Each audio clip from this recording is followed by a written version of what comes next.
Ჩქაროსნული გზატკეცილის ავტომაგისტრალის რუის-საგარის მონაკვეთზე სამშენებლო სამუშაოების მიმდინარეობა ინფრასტრუქტურის მინისტრმა და საავტომობილო გზების დეპარტამენტის ხელმძღვანელმა დანიელ სტუდენტებთან ერთად დაათვალიერეს.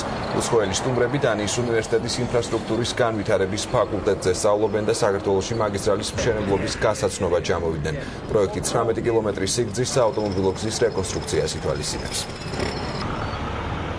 მათი განსაკუთრებული ინტერესი შეეხება ავტომაგისტრალის მშენებლობის დროს მიწასთან დაკავშირებულ სამუშაოებს. მათ აინტერესებთ როგორ ხდება მიწის გამოსყიდვა, მათ აინტერესებთ როგორ ხდება მიწის საფარის დამუშავება, დაგრუნტვა, ანუ მთლიანი პროცედურები, რაც დაკავშირებული არის ავტომაგისტრალის მშენებლობასთან. გარდა ამისა, ჩვენ მათ უხსნით მთლიან ინფორმაციას, რა მდგომარეობა გვაქვს გზების თვალსაზრისით, რა პროექტებს ვახორციელებთ.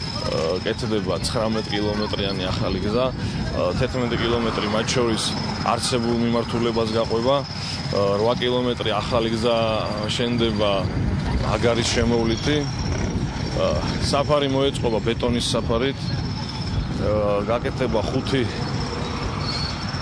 საავტომობილო კვანძი.